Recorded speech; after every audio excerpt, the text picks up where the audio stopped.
साथियों नमस्कार।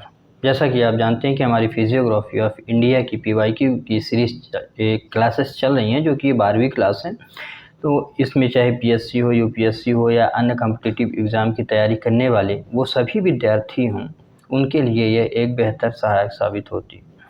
तो आप इसके माध्यम से अपनी तैयारी को और भी बेहतर बना सकते हैं और साथ ही साथ अपना मूल्यांकन भी कर सकते हैं। तो चलिए देर न करते हुए हम लोग अपने पहले प्रश्न की तरफ चलते हैं। और ये रहा पहला प्रश्न कि जब आप हिमालय की यात्रा करेंगे तो आप निम्नलिखित को देखेंगे। यहाँ ये पूछा जा रहा है कि जब आप हिमालय में जाएंगे तो कुछ आकृतियाँ आपको दिखेंगी और वो ऑब्जेक्टिव में हैं। पहला, गहरे खड्ड।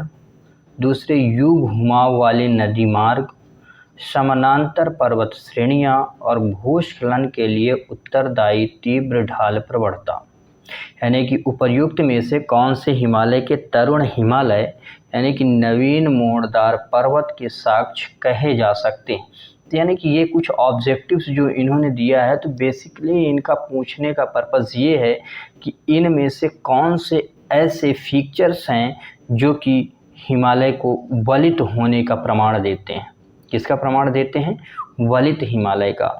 तो इसका जो सही आंसर है वो सभी होंगे, ऑल ऑफ द अबव। अब इसमें बात करते हैं हम कि ये ऐसी कैसे ये विशेषताएं क्या हिमालय में एक्चुअल में देखने को मिलती हैं। ये अगर विशेषताएं हैं तो इनके बारे में एक एक करके हम लोग बात कर लेते हैं। तो पहला ये कहता है कि गहरे खड्ड। हालांकि आप इससे पहले वाली जो क्लास हमारी 11वीं की क्लास है उसमें आप एक बार विज़िट करके देखेंगे कि हिमालय में हमने बताया है कि अक्ष संघीय मोड़ जो बनते हैं वो कैसे बने। तो वहीं हमने ये भी बताया है कि हिमालय नवीन वलित पर्वत जो है, तो इसे वलित पर्वत क्यों कहते हैं। तो वहाँ से आपको ये पता चल जाएगा कि ये वलित पर्वत क्यों है या कैसे इसका निर्माण हुआ है। दूसरा, यहाँ हम कुछ फीचर्स की बात कर लेते हैं। तो गहरे खड्ड, गहरे खड्ड हमने उसमें चर्चा की है कि जहाँ सिंटेक्सियल बैंड बनता है वहाँ दो गार्ज बनते हैं। एक पूर्व में जो गिलगित है, गिलगित गार्ज, इसी के साथ सिंध नदी जो है तो भारत से बाहर निकलती है, सिंधु नदी। और एक पूर्व में है यांग यप्पा, यांग यप्पा, ये अरुणाचल प्रदेश में है। कहाँ है? अरुणाचल प्रदेश में है। तो आपको ये अरुणाचल प्रदेश में मिलेगा। और इसी के सहारे जो ब्रह्मपुत्र नदी है, कौन सी? ब्रह्मपुत्र नदी, वो भारत में प्रवेश करती है। यानी कि पहले ये समानांतर प्रवाहित होती है, फिर यू आकार की घर लेके नीचे की तरफ आती है। तो आपको ये पता चला कि एक तो ये गार्ज बने, वहाँ गहरे गार्ज बने हैं। दूसरा, यू आकार की, यानी कि यहाँ यू टर्न लेके जो रिवर है, यू टर्न लेते हुए नीचे आती है। दूसरा, ये नदियाँ इतनी तीव्र होती हैं कि जब ऊंचे क्षेत्रों से गिरती हैं तो घाटियों का निर्माण कर देती हैं। तो ये घाटियाँ यू आकार की घाटियाँ भी बनाती हैं, क्योंकि ये एक जो नदी हैं ये कौन है? युवा नदियाँ हैं, पहाड़ी क्षेत्रों से निकलती हैं। और ये युवा नदियाँ होने के कारण ये अपने प्रथम मार्ग में ऐसी संरचनाओं का निर्माण करती हैं। जब हम नदियाँ पढ़ते हैं तो उन्हें 3 भागों में बांटते हैं, युवा, और फिर इसके बाद शिशु बाल्यावस्था, उसकी युवावस्था और उसकी प्रौढ़ावस्था।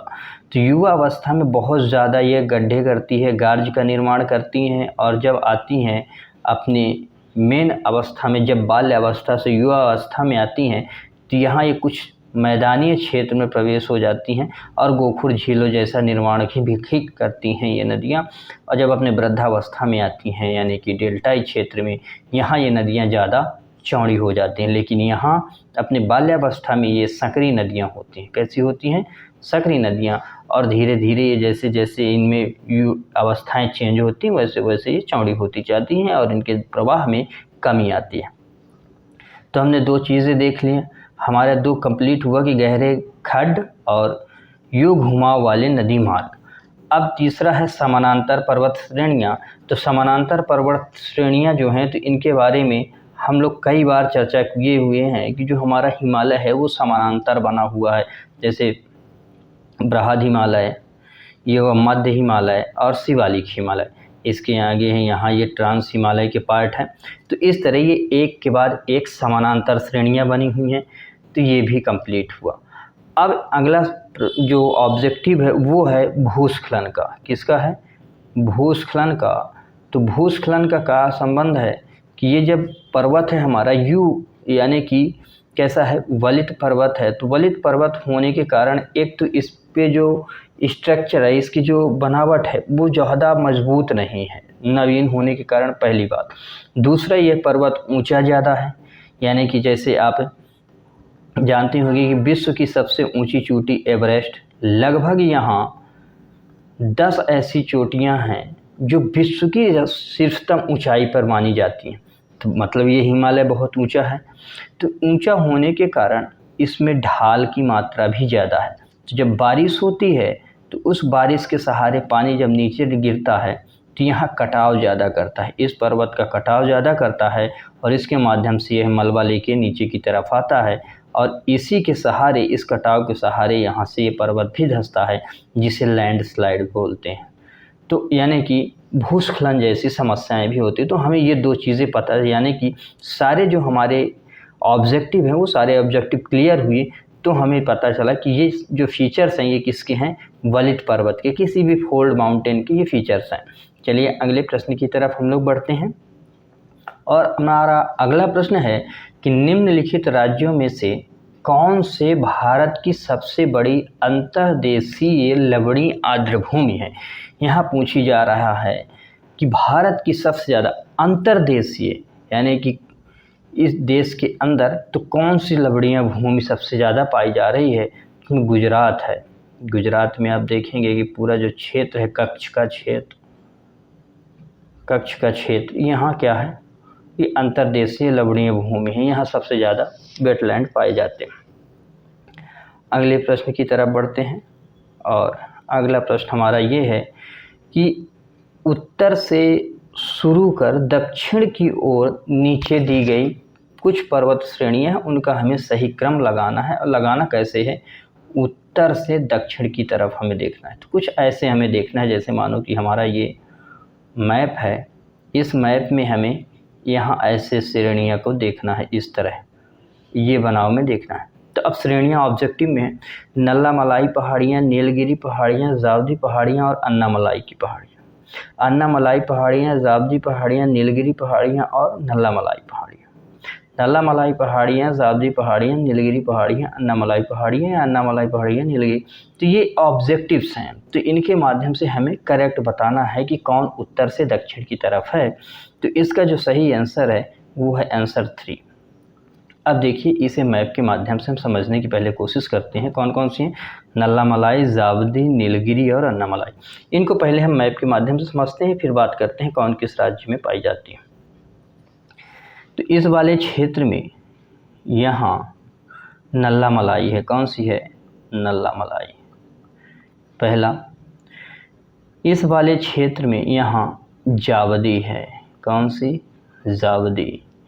इस वाले क्षेत्र में यहाँ नीलगिरी है। कौन सी? नीलगिरी। नीलगिरी। और ये जो क्षेत्र है ये यहाँ है अन्नामलाई। तो अब आप क्रम समझ सकते हैं कि कौन कैसे है। तो पहले नंबर में ये है, पहले आएगी नल्लामलाई। तो अगर लिखें हम तो पहले नल्लामलाई 1, सेकंड आएगी हमारी जावदी, थर्ड आएगी नीलगिरी और फोर्थ आएगी अन्नामलाई। अब ये जो हैं श्रेणियाँ, ये श्रेणियाँ किन किन राज्यों में हैं? तो इनको अगर राज्य के माध्यम से आप डिवाइड करें तो पहला जैसे ये जो है ये आंध्र प्रदेश में है, आंध्र प्रदेश में, ये तमिलनाडु में है। ये जो पहाड़ियाँ हैं ये 3 राज्यों में हैं, कर्नाटक, तमिलनाडु और केरल में। तो ये 3 राज्यों में पाई जाती है। और इसी तरह ये अन्नामलाई जो है ये पाई जाती है केरल और तमिलनाडु में, केरल एवं तमिलनाडु।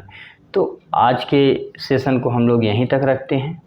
आपको ये क्लासेस कैसी लगती हैं आप कमेंट बॉक्स में ज़रूर बताएंगे। तब तक के लिए धन्यवाद। आप लोग पढ़ते रहें, बढ़ते रहें।